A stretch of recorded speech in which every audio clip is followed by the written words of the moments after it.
चलो देखो इधर स्टैंडर्ड कॉस्टिंग तुम लोग का कितना मार्क्स का आता है? तुम लोग आई थिंक 10 मार्क्स का आता है, आई थिंक बोल रहे, क्योंकि सिलेबस तुम लोग का रिसेंट अभी देखे नहीं है, ठीक है। 10 मार्क्स का मेरे को लगता है, क्योंकि पहले हम लोग का 10 मार्क्स का था जब बीकॉम। हाँ 8 मार्क्स का। अच्छा 8 मार्क्स का है क्या? क्योंकि हम लोग जब बीकॉम में पढ़े, बीकॉम ईयर वाले में पढ़े थे ना, तो 8 मार्क्स का पढ़े थे, ठीक है। अभी 8 मार्क्स का है। नहीं 10 मार्क्स का पढ़े थे, 8 चैप्टर है, 10 मार्क्स करके अब 8 मार्क्स कर दिया होगा। चलो ठीक है, कोई बात नहीं। तुम लोग ऐसा मत सोचना कि मार्क्स कम कर दिया तो कंटेंट्स कम किया, कंटेंट्स कम नहीं किया, है ना। स्टैंडर्ड कॉस्टिंग पढ़ने के पहले, है ना, कुछ चीजों के बारे में जानेंगे, ठीक है। ये दो टर्म से मिलकर बना है। सबसे पहला जो टर्म है वो है स्टैंडर्ड, और दूसरा टर्म क्या है? कॉस्टिंग। तो एक एक करके समझते हैं। कॉस्टिंग का मतलब क्या होता है? कॉस्टिंग का मतलब होता है costing is a technique, costing is a technique और tool which helps to identify cost incurred. लिखते हैं इसको, ठीक है। Costing is a technique, Chennai. Costing is a technique which helps to identify cost incurred and its nature।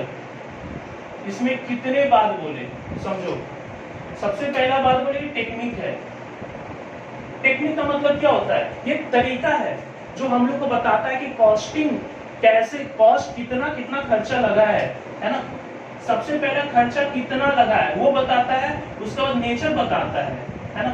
Nature का मतलब यहाँ पर क्या हो गया? नेचर का मतलब हो गया variable cost, fix cost, semi variable cost, है ना। तो कॉस्टिंग क्या होता है? कॉस्टिंग का सिर्फ एक ही मतलब होता है कि कॉस्टिंग एक ऐसा टूल है, ऐसा टेक्निक है जिससे ये पता लग पाए कि इसको बनाने में कितना खर्चा लग गया है। इसका प्रिलिमिनरी जो स्टेज है उसको हम क्या बोलते हैं? Cost sheet. उसको क्या बोलते हैं? Cost sheet. हम लोग कॉस्ट शीट में क्या पढ़े थे? कॉस्ट शीट में क्या पढ़ाए थे कि कॉस्ट शीट एक ऐसा स्टेटमेंट होता है जो ये पता लगाया जाता है, पता लगाया जाता है कि इसको बनाने में क्या खर्चा लगा है। अच्छा एक बात बताओ, कॉस्टिंग घटना के बाद होता है या घटना के पहले होता है? पहले होता है। अगर बाद होता है उसको अकाउंटिंग बोलते हैं।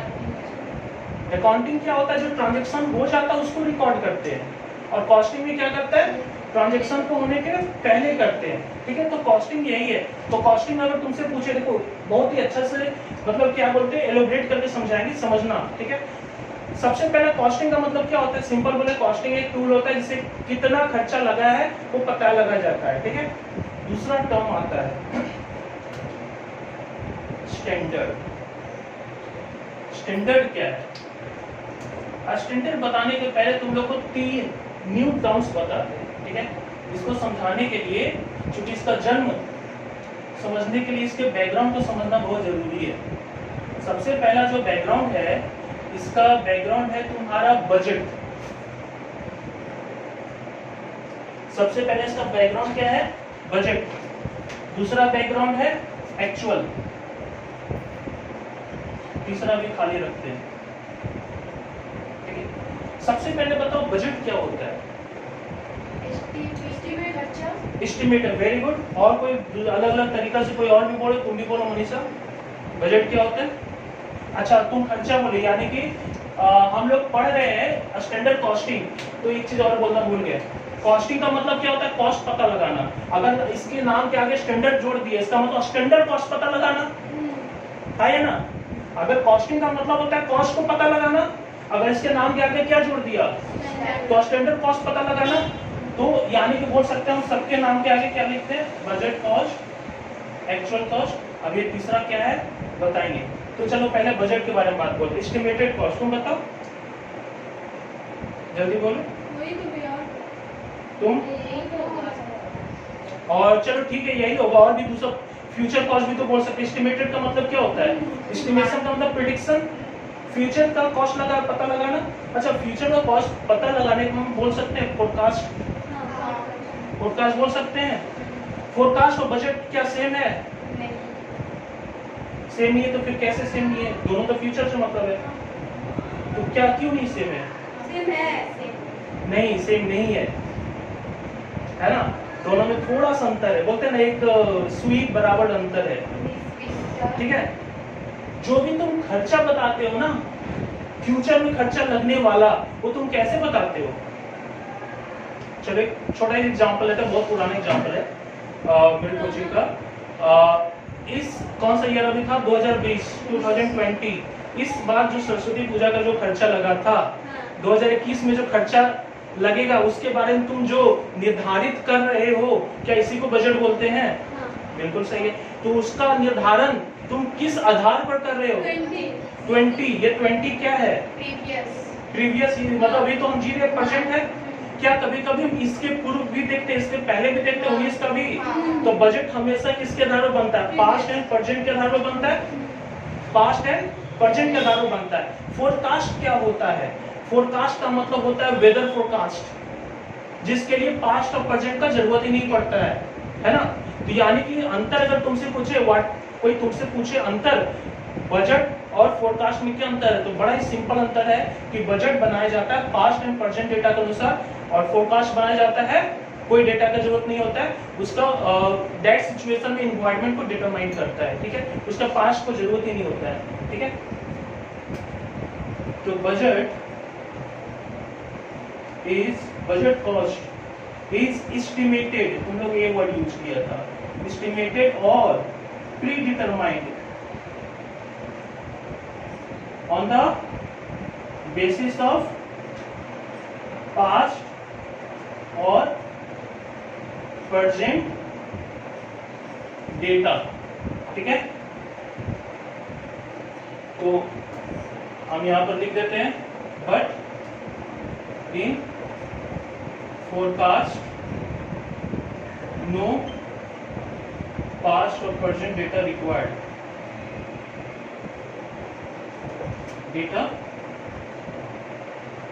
रिक्वायर्ड, ठीक है? उसके बाद चलो एक बजट करते हैं, ठीक है? कुछ चीज का बजट करते हैं। अच्छा, तुम लोग लिखने का टाइम देंगे, पहले समझ लो। बजट करते हैं। बजट करने को मतलब ये है कि मेरे को कुछ सामान बनवाना है, ठीक है? अब वो जो सामान हम बनवाना चाहते हैं, ठीक है, उसका रिक्वायरमेंट है मान लो कि 1000 kg ऑफ रॉ मटेरियल, ठीक है? 1000 kg ऑफ रॉ मटेरियल, कुछ भी बनाना चाहते हो, ठीक है? उसका रिक्वायरमेंट है 1000 kg of raw material finish goods बनाने के लिए, और इसका जो प्राइस है प्राइस पता चला कि 10 रुपया पर केजी, ठीक है? Okay, done. मेरे एक सवाल है, ये 1000 रॉ मटेरियल जो बनाने का जो रिक्वायरमेंट है मटेरियल का, वो कौन बताएगा? कॉस्टिंग तो नहीं, वो नहीं पूछ रहे।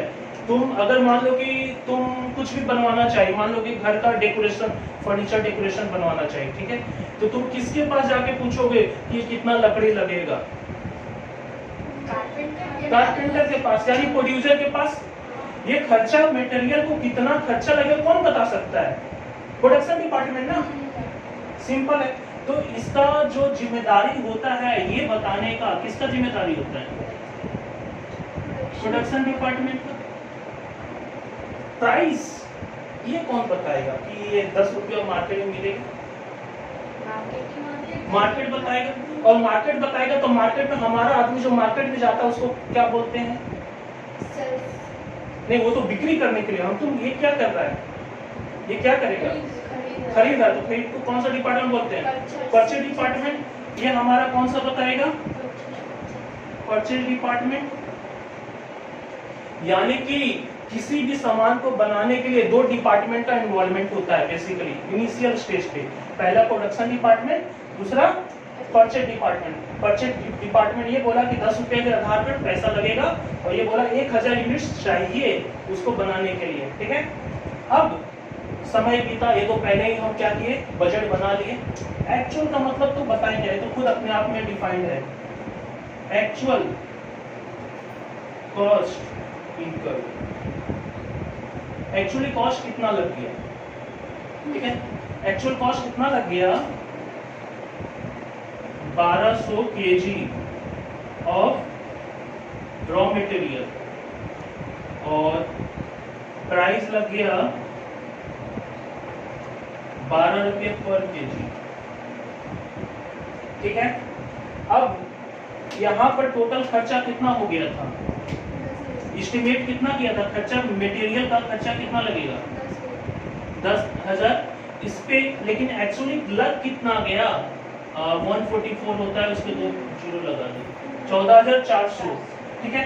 अब इससे ये पता चला कि जो बजट बनाया था, जिसने भी बजट बनाया था, है ना, उसका एस्टिमेशन रॉन्ग हुआ, है ना।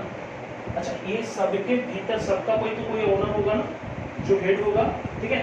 उस डिवीजन का जो हेड होगा, तुम लोग को पता है हर एक कंपनी का अपना एक डिवीजन होता है, ठीक है। जैसे बिस्किट बनाने वाला डिवीजन, हिंदुस्तान यूनिलीवर का ले लो एग्जांपल, बिस्किट, है ना, बनाने का डिवीजन अलग होगा, वो बहुत सारे प्रोडक्ट बनाता है, कॉस्मेटिक बनाने का डिवीजन। तो जिस डिवीजन में ये काम हो रहा है उसका हेड तो गुस्सा आएगा। क्यों गुस्सा करेगा? क्योंकि खर्चा ज्यादा पड़ गया।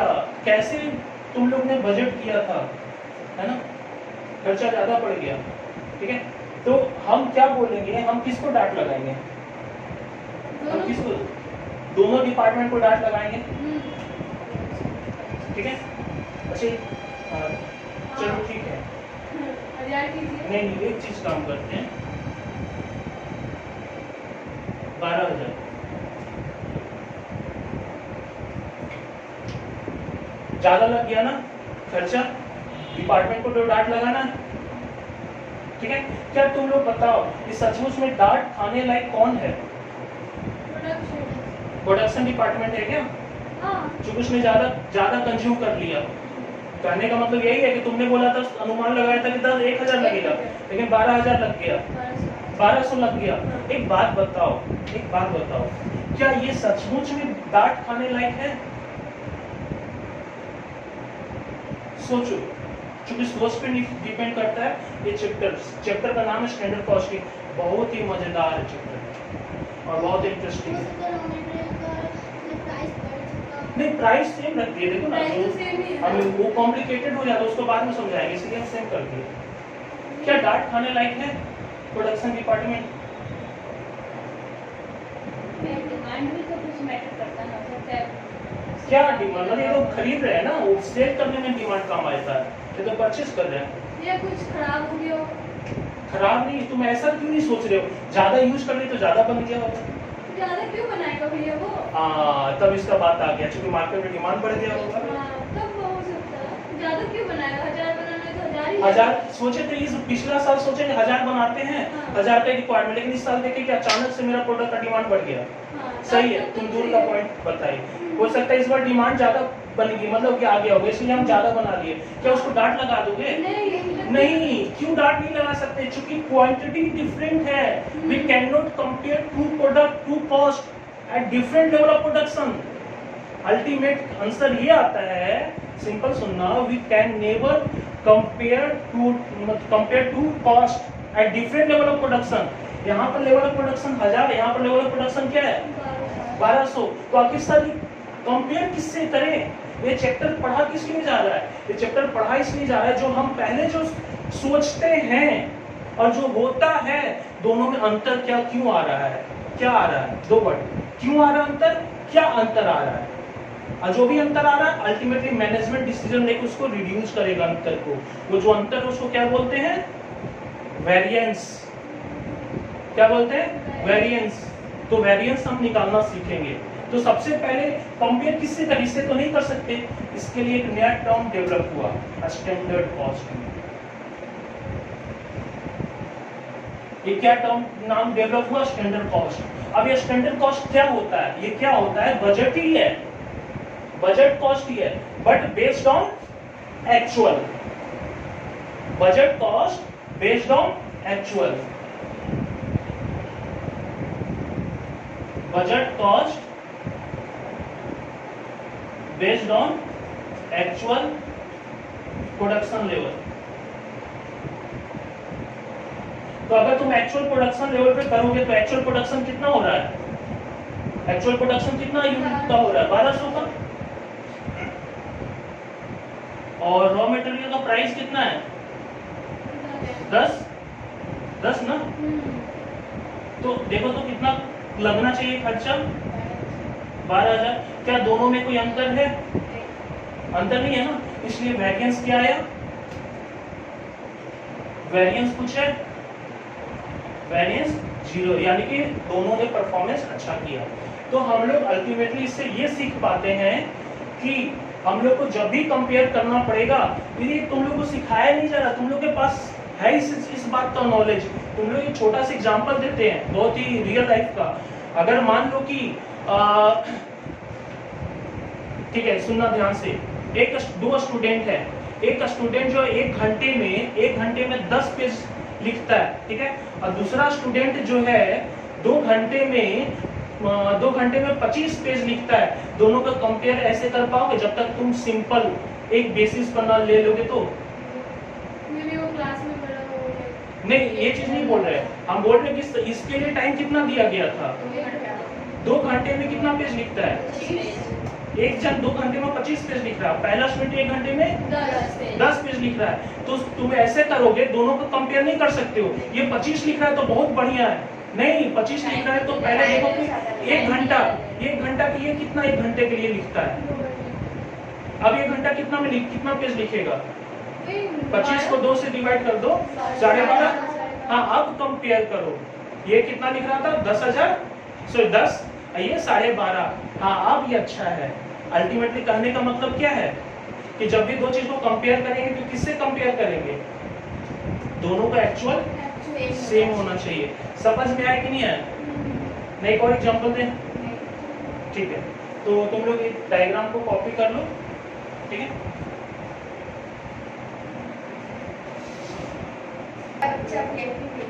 चलो देखो इधर, आगे क्या बात पढ़ेंगे? Standard costing. स्टैंडर्ड कॉस्टिंग का जो डेफिनेशन है वो कॉपी में लिखा दिए हैं, ठीक है, स्क्रीनशॉट तुम लोगों को मिल जाएगा, ठीक है।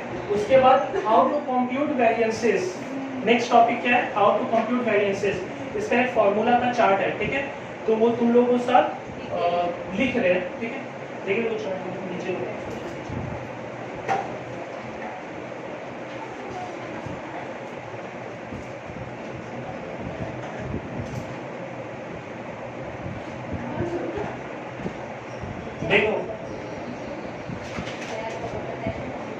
देखो वेरिएंस निकालने का,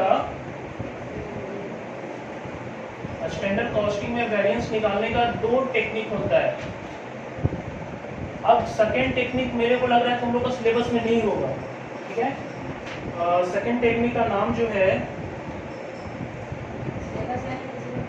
इक्विवेलेंट प्रोडक्शन नहीं होगा। कोई बात नहीं, अगर रहा तो फिर हम उसमें इनकॉर्पोरेट कर लेंगे। ट्रेडिशनल सिस्टम, तुम लोग संग संग लिखते जाओ। ट्रेडिशनल सिस्टम में हम लोग 2 तरह का वेरिएंस पढ़ेंगे। एक होता है कॉस्ट वेरिएंस, दूसरा है सेल्स वेरिएंस। इसीलिए बताया था ना, अभी जस्ट जो लिखा है उसमें लिखाए थे एक कॉस्ट वाला, एक रेवेन्यू वाला, ठीक है। कॉस्ट वेरिएंस और सेल्स वेरिएंस, दोनों का जो डिफरेंस होता है उसको क्या बोलते हैं? प्रॉफिट या मार्जिन। उसका भी एक वेरिएंस होता है, उसको बोलते हैं मार्जिन वेरिएंस, ठीक है। तो एक बार सिलेबस देखना होगा, लेकिन सबसे ज्यादा अगर इम्पोर्टेंट है तो ये दोनों है।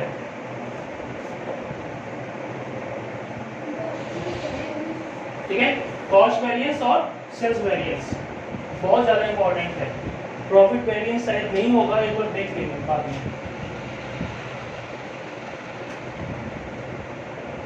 कॉस्ट वेरिएंस, इसका चार्ट यहाँ पर नहीं हटेगा, ठीक है, इसलिए इसको ऐसे ही छोड़ दो, लिख के। इसके बाद 1 2 3 4 स्टैंडर्ड कॉस्टिंग का ही दूसरा नाम है ट्रेडिशनल सिस्टम। नहीं, देखो स्टैंडर्ड कॉस्टिंग में हम लोग क्या करते हैं? कंपेयर करते हैं। हम लोग स्टैंडर्ड कॉस्टिंग के जरिए क्या करते हैं? हम लोग कंपेयर करते हैं, एक्चुअल और स्टैंडर्ड के बीच कंपेयर करते हैं, उससे कंपेयर करके क्या निकलता है, वेरिएंस निकलता है। तो वेरिएंस निकालने का मेथड है, एक ट्रेडिशनल सिस्टम है, एक इक्विवेलेंट है सिस्टम है। तो ट्रेडिशनल सिस्टम ही हम लोग पढ़ रहे हैं। ट्रेडिशनल सिस्टम क्या है, is the system to compute variance,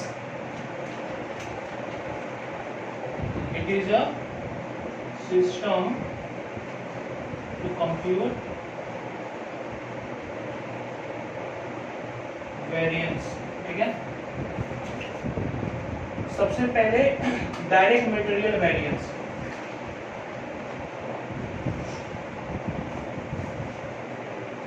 एक बात बताओ, कॉस्ट कितने तरह के होता है? पहला नहीं, फिक्स, वेरिएबल और सेमी वेरिएबल, है ना, ये चीज होता है ना। तो यहाँ पे वही दिख रहे हैं। अच्छा, और पहले हम क्या बोलते हैं, वेरिएबल बोले, तो वेरिएबल में क्या क्या जाता है, वेरिएबल कॉस्ट में डायरेक्ट मटेरियल, डायरेक्ट लेबर और वेरिएबल अदर वेरिएबल। तो सबसे पहले लिखेंगे डायरेक्ट मटेरियल वेरिएंस, दूसरा डायरेक्ट लेबर वेरिएंस, और तीसरा variable overhead variance, variable overhead variance, और तीसरा fixed overhead variance.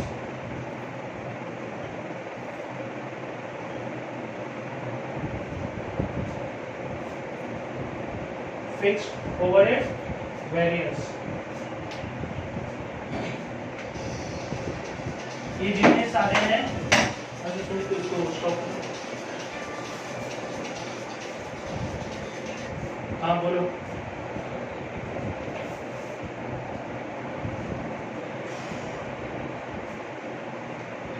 Home tuition है ना, इसीलिए बोल रहा हूँ।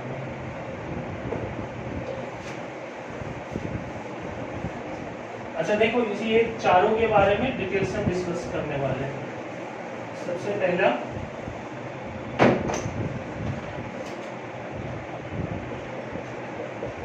Direct material variance. देखो, direct material variance, material cost कितना भूल गए थे क्या?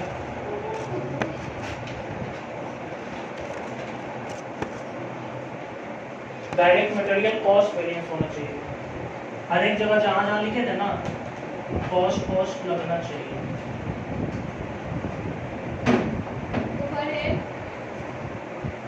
नहीं, पहले एक एक करके समझाएंगे ना, चार है, चारों को एक साथ नहीं समझाया जा सकता है।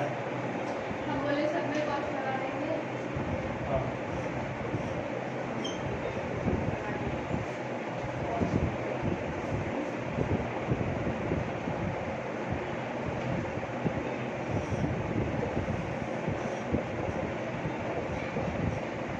सुनो, ये वर्ड क्या है, कॉस्ट है, ठीक है। तो कॉस्ट का वेरिएंस निकालने का फॉर्मूला बताओ, तुम लोगों को सिखाया कि नहीं सिखाया? Very good. तो यहीं पर हम बगल में लिख देते हैं। तुमको पहले मांगेगा मटेरियल कॉस्ट वेरिएंस का फॉर्मूला, मतलब कि अगर तुमसे पूछेगा तो तुम क्या लिखोगे, एसटीडी यूज करते हैं, एक्चुअल कॉस्ट। एक बात बताओ मेरे को, कि जो आंसर आएगा दो हिस्सों में आ सकता है, या तो पॉजिटिव या तो निगेटिव। अब एक बात बताओ, अगर तुमने जो सोचा उससे ज्यादा लग गया तो निगेटिव आएगा। वो अच्छा है ना खराब है, उसको अनफेवरेबल बोला जाएगा। तो हम यहाँ पर साइड में लिखते हैं निगेटिव वाले को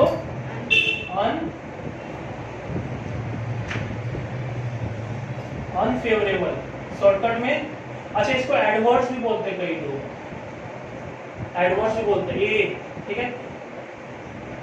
पॉजिटिव को फेवरेबल बोलते हैं, इसका इंडिकेट किया जाता है एफ, इसको शॉर्टकट से ए बोलेंगे, ठीक है। एक बात बताओ, कॉस्ट किन दो चीजों से मिलकर बनता है? कॉस्ट किन दो चीजों से मिलती है? किसी भी चीज का कॉस्ट याद करो 1000 क्वांटिटी 12 रुपए करके गुना कर दिया तो क्या निकला? 1000 क्वांटिटी गुने 12 प्राइस था, गुना कर दिया तो क्या निकला? 12000। वो कॉस्ट आया ना, तो क्या क्या दो चीजों को मल्टीप्लाई करना पड़ा? प्राइस और क्वांटिटी। इसलिए हम इसको बोल सकते हैं, इसका क्या क्या नाम होता है? पहला मटेरियल प्राइस वेरिएंस और दूसरा मटेरियल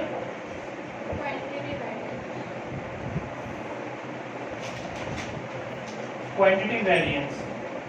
क्वांटिटी वेरिएंस को दूसरा नाम है यूजेस वेरिएंस भी बोलते हैं इसको। मटेरियल यूजेस वेरिएंस, ठीक है। इसका फॉर्मूला क्या होता है? इसका फॉर्मूला क्या होता है बताओ? अच्छा प्राइस है, प्राइस का मतलब क्या होता है? दाम। तो जब तुम इसमें वेरिएंस निकालोगे तो कंपेयर किसके बीच करोगे? स्टैंडर्ड प्राइस और एक्चुअल प्राइस। बोले थे ना स्टैंडर्ड माइनस एक्चुअल, हमेशा हमेशा हमेशा standard price minus actual price. बस ये याद रखना कि बगल में गुना क्या करेंगे? नहीं, गुना मल्टीप्लाई क्या करेंगे? एक्चुअल क्वांटिटी, ठीक है, एक्चुअल क्वांटिटी करेंगे।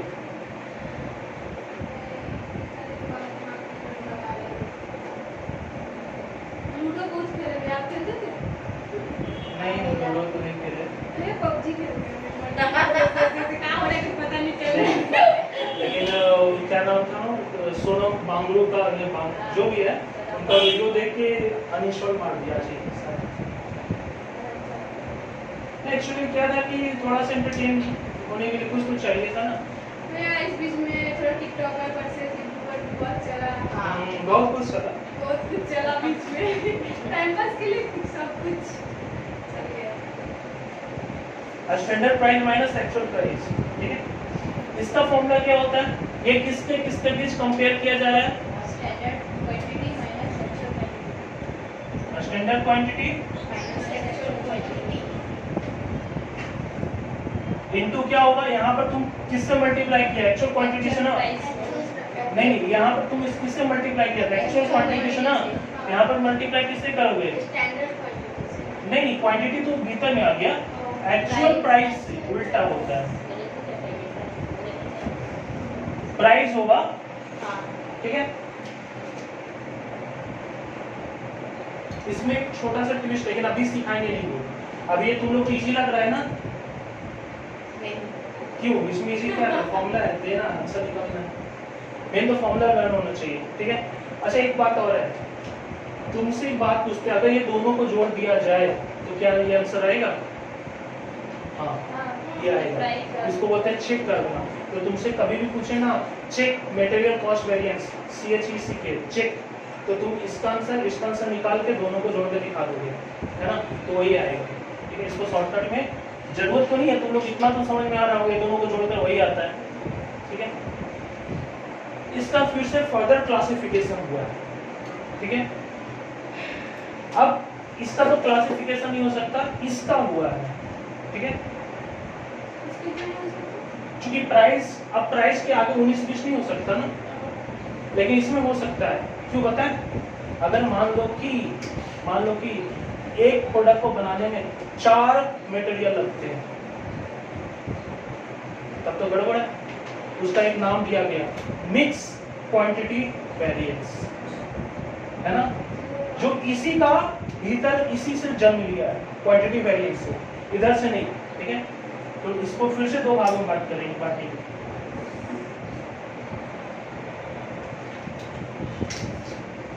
देखो क्या मेरा मानना क्या है ना, कि जब भी हम किसी चीज को चार्ट के फॉर्म में पढ़ते हैं ना, तो बड़ा आसानी से लर्न हो जाता है, ठीक है।